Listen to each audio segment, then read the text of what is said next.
अब से ठीक 2 घंटे बाद मुल्क में इंतखाबी मुहिम का वक्त खत्म हो जाएगा और फिर परसों 8 फरवरी को मुल्क भर में आम इंतखाबात होंगे और 12 करोड़ से जायद वोटर्स मुल्क के मुस्तकबिल का फैसला करेंगे। आप सबको घर से निकलना चाहिए और उस दिन वोट देना चाहिए। सियासी जमातों के मरकजी रहनुमा इस इलेक्शन मुहिम के दौरान मुतहर्रिक रहे, अवाम में नजर आए, बड़े बड़े दावे करते नजर आए। सबसे ज़्यादा मुतहर्रिक पीपल्स पार्टी के चेयरमैन बिलावल भुट्टो जरदारी नजर आए। इसके अलावा दीगर जमातों ने कैंपेन की और अब से थोड़ी देर बाद 2 घंटे बाद ठीक 12 बजे ये कैंपेन का वक्त ख़त्म हो जाएगा। क्या माहौल रहा है मुख्तलिफ शहरों में? 8 शहरों से हमारे नुमाइंदे मौजूद होंगे, वो हम बताएंगे आपको कि इस वक्त क्या सूरत हाल है। स्टूडियो में हमारे साथ हामिद मीर साहब और सीनियर सहाफ़ी सलीम साफ़ी साहब आप दोनों मौजूद होंगे। उनसे ये मालूम करेंगे कि अगली हुकूमत जो बनने जा रही है वो उसमें सबसे ज़्यादा अहम किरदार कराची का होगा, खैबर पख्तूनख्वा का होगा, या फिर जो आज़ाद उम्मीदवार होंगे उनका होगा। ये कौन सबसे बड़ा किरदार अदा करने वाला है? पहले देखिए ज़रा कराची में इंतखाबी मुहिम का क्या माहौल है। हमारे नुमाइंदे वलीद अहमद वहाँ से बता रहे हैं। कराची की गलियों, सड़कों, मोहल्लों, हर हल्के में तमाम बड़ी सियासी जमातों ने भरपूर मुहिम चलाई है। इस सिलसिले में जो बागे जिना है वो सियासी जमातों के जलसों का मरकज बना रहा। पहले एमक्यूएम ने जलसा किया, फिर जमात इस्लामी ने वहां पर पावर शो किया, टीएलपी ने मैदान सजाया।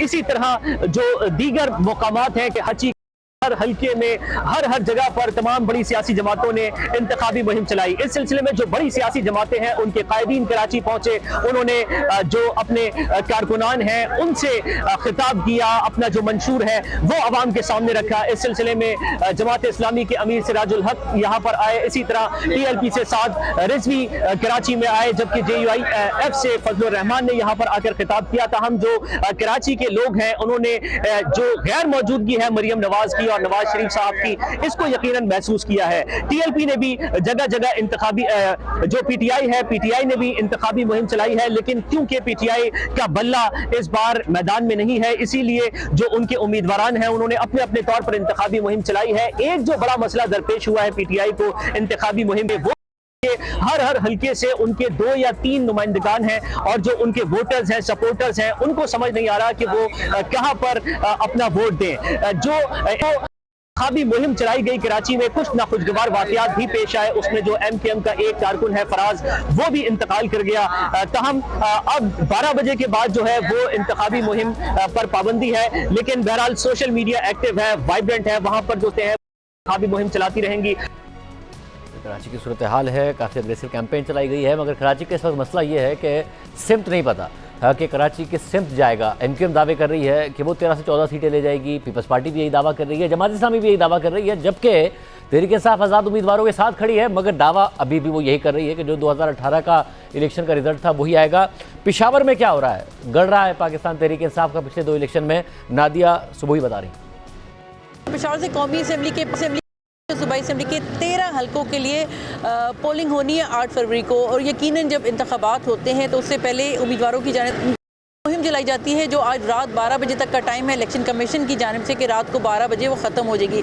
ताहम अगर हम बात करें मजमूई तौर पर जो इलेक्शन के हवाले से जो इंतखाबी मुहिम मुख्तलिफ सियासी जमातों ने या उम्मीदवारों ने चलाई, तो वो इतनी कमज़ोर रही है कि ज़्यादातर जो उम्मीदवार हैं वो एक इलाके में एक दफ़ा गए हैं, और हमेशा ये होता था कि उम्मीदवार बार बार उन इलाकों में जाते थे और वोटर्स को वो कहते थे, कायल करने की कोशिश करते थे अपने मंशूर को लेके कि उन्हें वोट दिया जाए। हम अभी जो हालात हैं उसमें वोटर्स अपने घरों में बहुत कम मिल रहे हैं। अगर मजमूई तौर पर हम इंतखाबी मुहिम की बात करें पेशावर में, तो बहुत कमज़ोर रही है। अगर हम 2018 की बात हुए थे, उसमें इंतखाबी मुहिम बहुत ज़्यादा ज़ोर शोर से होती थी, और अब यकीनन इंतखाबी मुहिम जो वोटर्स और जो सपोर्टर्स होते हैं उनकी वजह से ज़्यादा होती है। तो हम इस दफ़ा सपोर्टर्स भी बहुत कम नज़र आ रहे हैं। सियासी जमातों के जो जितने भी कारकुनान हैं वो बहुत कम दिखाई दे रहे हैं। पेशावर के NA 32 में अगर हम बात करेंगे तो यहाँ से बानी PTI ने भी इलेक्शन लड़ा, इसी तरह मोहतरमा बेनज़ीर भुट्टो ने भी इस सीट पर इलेक्शन लड़ा था। और अभी जो मौजूदा सूरत हाल है उसमें अवामी नेशनल पार्टी के ग़ुलाम अहमद बिलोर और PTI के जो नामजद उम्मीदवार है आसिफ खान, उनके दरमियान जो है का हो सकता है। तो हम जो पीपल्स पार्टी से जो नाराज़ होकर उन्होंने जो अवामी नेशनल पार्टी से नाराज़ होकर पीपल्स पार्टी की तरफ आए आबिदुल्ला, वो भी अपनी मुहिम चला रहे हैं। लेकिन अगर मजबूरी तौर पर हम बात करें तो यहाँ पर ग़ुलाम अहमद बिलोर अवामी पार्टी और पीटीआई के नामजद आसिफ खान का आपस में कांटे का मुकाबला तो होना ही है। और अगर हम पीटीआई की इंतखाबी मुहिम के हवाले से बात करें, चूँकि पीटीआई से इंतखाबी निशान भी लिया गया, इसके बावजूद भी जो पीटीआई के जो नामजद वो उम्मीदवार हैं वो मुख्तलिफ मोहल्लों में, गलियों में जा रहे हैं और अपनी इंतखाबी मुहिम चला रहे हैं। तो हम जब मजमूई तौर पर अगर हम देखें तो इस दफ़ा इंतखाबी जो मुहिम जो चलाई गई है, चाहे वो पीपल्स पार्टी ने चलाई है, चाहे वो नून ने चलाई और जमात ने चलाई है, तो वो इतनी मजबूत नहीं रही। लाहौर बहुत अहम है, कांटे के काफ़ी सारे मुकाबले वहाँ होने हैं। अर्बन एरियाज़ में तहरीक इंसाफ का दावा रहा है कि हमारे आज़ाद उम्मीदवार ही हो मगर वो जीतेंगे। वो तो रूरल का भी दावा कर रहे हैं, मगर नून लीग कहती है हमने बड़ा रिकवर किया है। क्या सूरत हाल है, देखिए।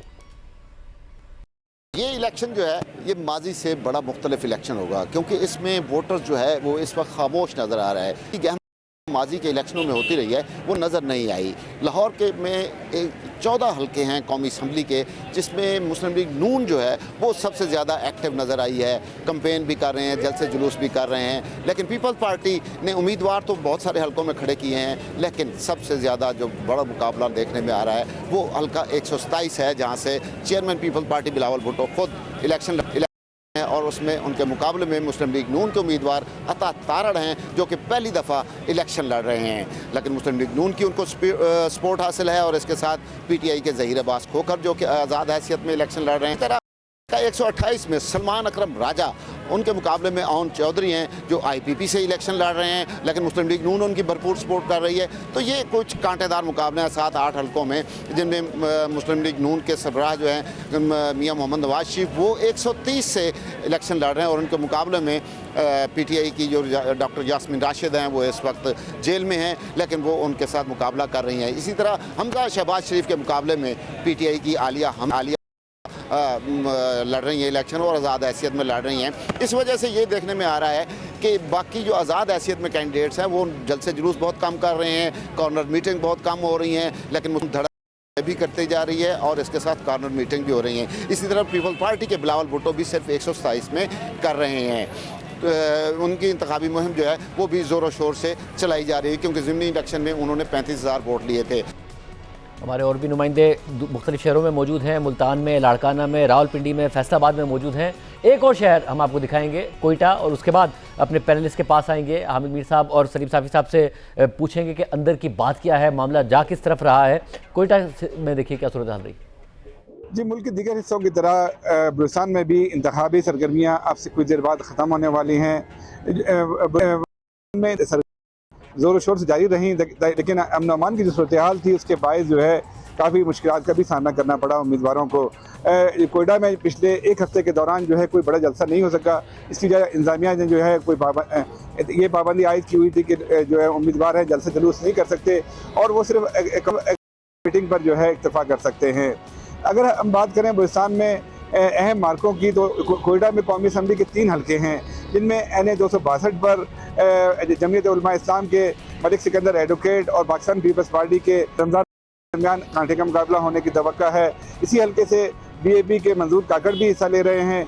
अगर बात की जाए 263 की, तो NA 263 पर जो है काफ़ी सख्त मुकाबला है। जो मिली अवामी पार्टी के सरबराह महमूद खान अचकजई और बलूचिस्तान ग्रैंड अलायंस के जो है रहनुमा हैं नवाब रज़ा लश्करी रईसानी, इनके दरमियान सख्त मुकाबला होने की उम्मीद है। इस हल्के से जो है कि मीर मकबूल लैडी और पाकिस्तान पीपल्स पार्टी के रोज़ी खान काकड़ भी हिस्सा ले रहे हैं। अगर बात की जाए NA 264 की, तो उस पर जो है बलूचिस्तान नेशन पार्टी के सरबराह सरदार अख्तर मैंगल उम्मीदवार हैं। उनका मुकाबला पाकिस्तान पार्टी के नवाब रज़ा जमाल रईसानी कर रहे हैं। इस हल्के से आज़ाद उम्मीदवार मीर हमायूं अजीज़ कुर्द भी हिस्सा ले रहे हैं। तो ये वो उम्मीदवार हैं जिनके दरमियान कांटे के मुकाबले